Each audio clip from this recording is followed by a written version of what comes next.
Angelo Agrizzi has concluded his second round of testimony at the state capture inquiry, testifying on a bonanza of alleged Bosasa bribes. He gave more evidence about the former Correctional Services Commissioner getting loads of gifts.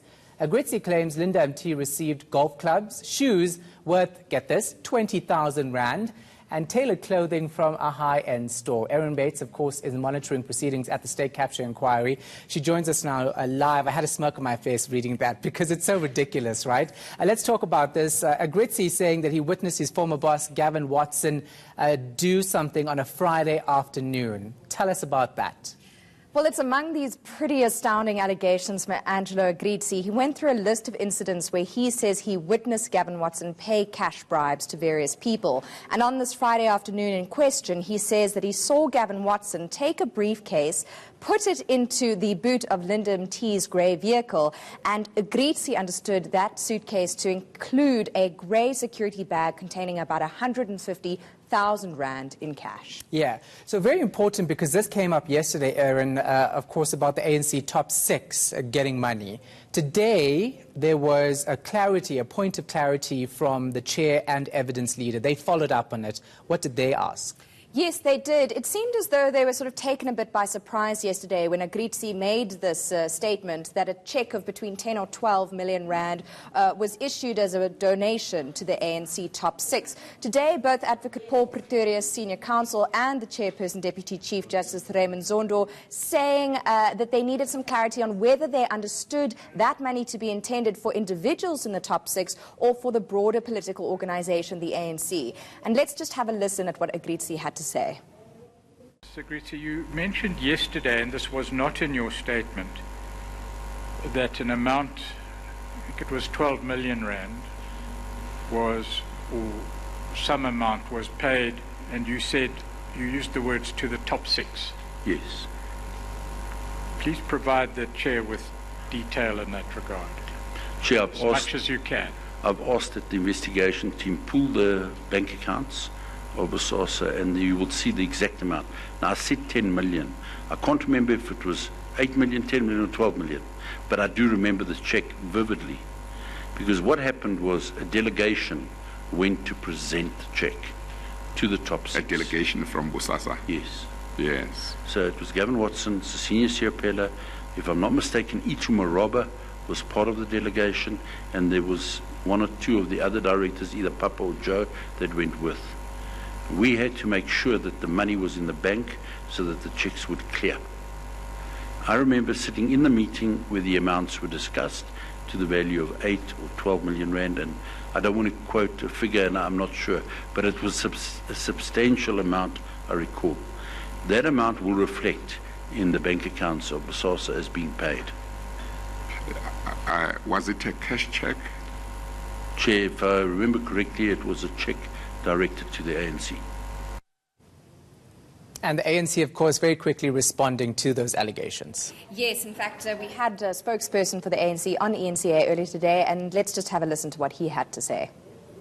We can't wait because the timing of this particular matter, it raises suspicion from our side as the African National Congress, in the sense that it is done deliberately, either to decampaign the organization or to deface the organization. Why would he want to do this deliberately? Look, Agrizzi is a self-confessed racist. So you don't know whether what he's doing is out of hatred. And that's why we would want to put him under cross-examination, so that we make an objectivity test of his submission. But secondly, is that we need to establish facts from fiction, because not all of the top six deals with money in the ANC.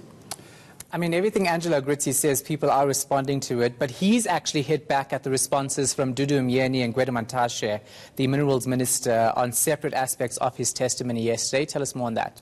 Yes, so this actually relates to testimony he issued in January. Dudu Myeni, for example, saying after his initial testimony, she only ever visited Bosasa premises once.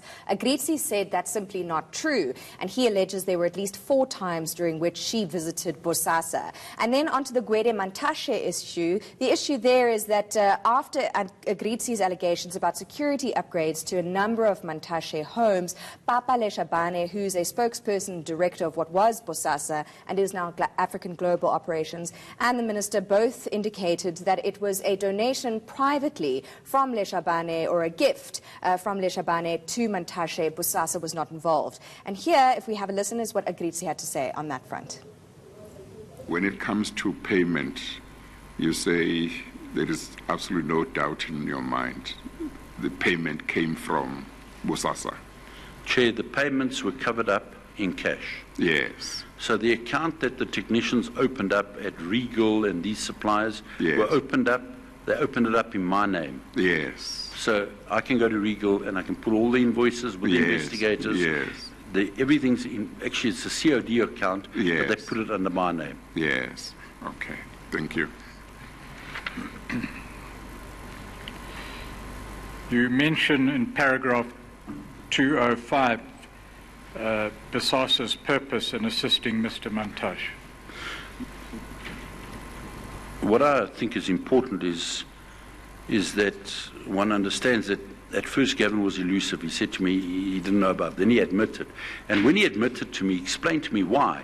He says, well, I'm telling you now it was done because Mr. Mantashe is a brilliant connection to have. At that stage he was the SG, and who controls the rest of the people is the SG. That's what I was told. All right, so what next for the state capture inquiry?